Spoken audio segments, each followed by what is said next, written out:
I'm going to ask this young man. I need a young black man. Would you come up here on the stage? There's a reason I want a young black man up here, because he represents some things that I'm going to talk to you about in just a moment. And so, why don't you take a seat right there? And if you wouldn't mind just taking your shoes off and your socks too, thank you. And then I'm going to wash your feet. Now, let me say something before I wash his feet, because this is important. This young man doesn't just represent black America. This young man represents all minorities for this moment right here. What most people don't realize about my race is my race has a hard time getting what's wrong in America. We have a challenge. The great slogan that was spoken at the beginning of this presidential race that got a person elected was, we're going to make America great again. Going to make America great again. When I first heard that, and everybody cheered, yay, I looked at the crowd, and it was predominantly my race cheering for that statement. And I thought to myself, okay, if I'm going to be a Christian, I need to filter that statement through the lens of other races, not just my own. And I'm thinking to myself, here's what I'm thinking. I'm thinking to myself, okay, if I'm a black person, maybe a young black man in America, and I'm thinking through the lens, make America great again, I'm thinking, when was America great for you? When was there a season of time in the last 240-something years that America was great for you? And so, I think about it. In the beginning of our nation, 1700s, we brought a lot of people like this young man from Africa by the millions. In fact, history tells us that between 17 and 60 million, no one has the exact number, died in that transition. The greatest atrocity of one race in all of human history. Way bigger than the Holocaust. And we all know about the Holocaust. But for some reason, this has never been really advertised too much, because my race, we don't want to feel guilty. And I'm not saying you should feel guilty, because you didn't do that, but your race did. Then after we had Africans as our slaves, African come to our country and become our slaves, then we also have to live with the fact that we also conquered Native Americans as well. We kind of huddled them over in the Midwest, took over their land. Then we went down to south of America and we said, Mexicans, we're going to take some of your land from you as well. California, Arizona, New Mexico, used to be Mexico. What do you think of Hispanic person? What was America great for Hispanic people? When was America great for Native Americans? What about Asians? Was it great when Pearl Harbor happened and we took 120,000 Japanese from their homes in California, put them in camps for 4 years because we suspected, even though they were citizens, that they might turn against our country? Was that great? The only people that could honestly say maybe America was great would be me, my race. It was great for us. We had a lot of folks like this young man and other people serving us for the last couple hundred years. And now, over the last few years, some of those people are rising up and they've had enough. And movements are starting and different things are happening in our nation that are saying, hey, we matter too. We are not the majority, but we matter too. And people like us are getting scared. We're getting fearful. Man, this nation is not like it used to be. Are we filtering that through the eyes of Jesus? Or are we filtering that through the eyes of our race? And so what Jesus would do in the middle of all this is he would take a person like this, who maybe in general terms wouldn't normally be connected together. A young black man and an old white man. We probably don't have a lot of things in common. The way we grew up, the society we live in. I don't get in my car and worry about a cop pulling me over. I don't worry about being treated unjustly in society like you do. I don't grow up with fear.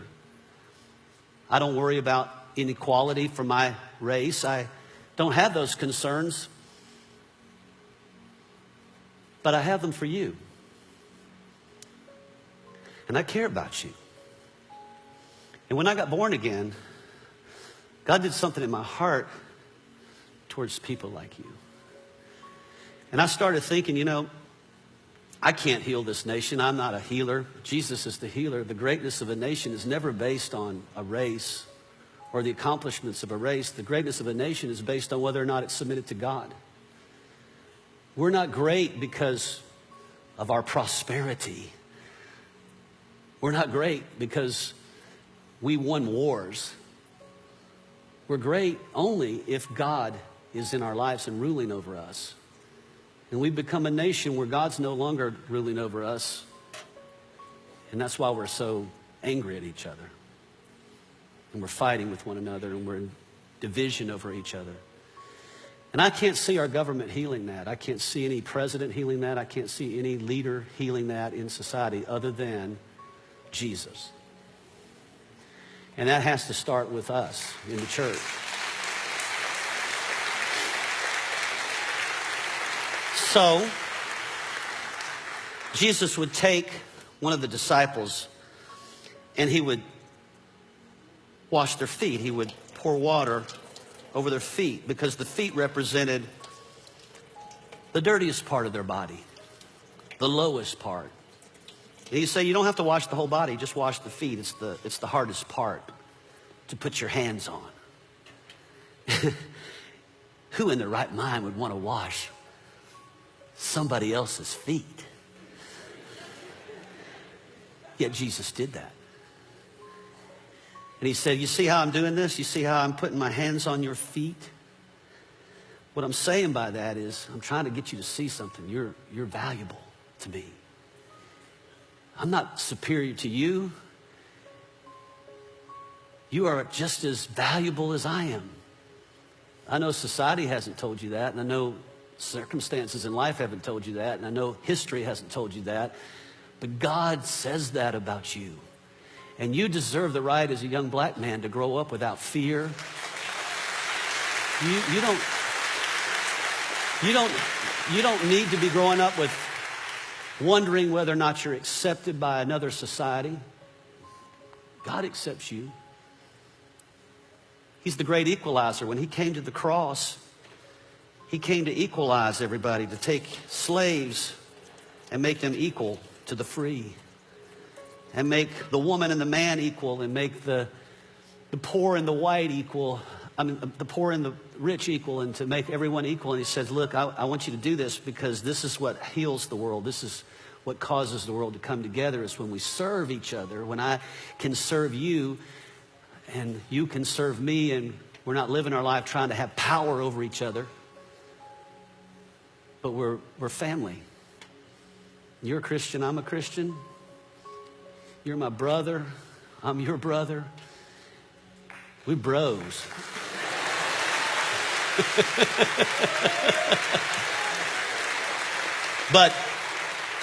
But there's not enough of me doing this.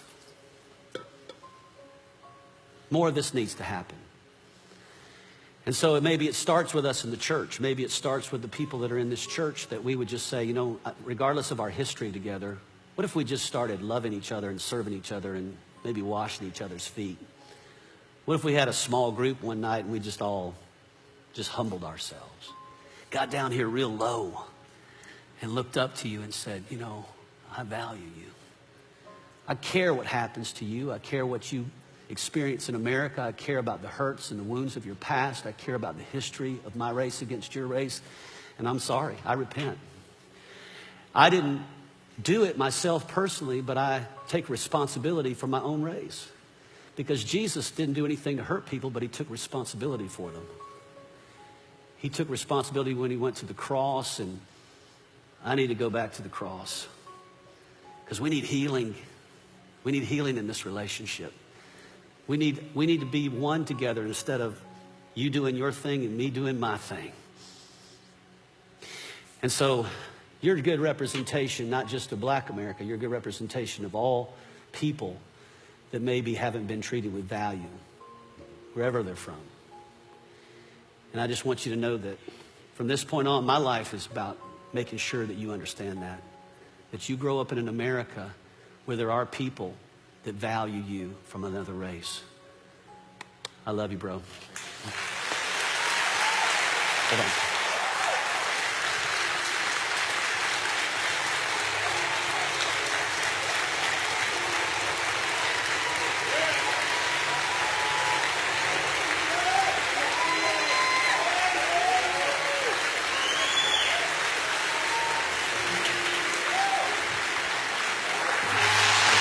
Thank you, man. Thank you.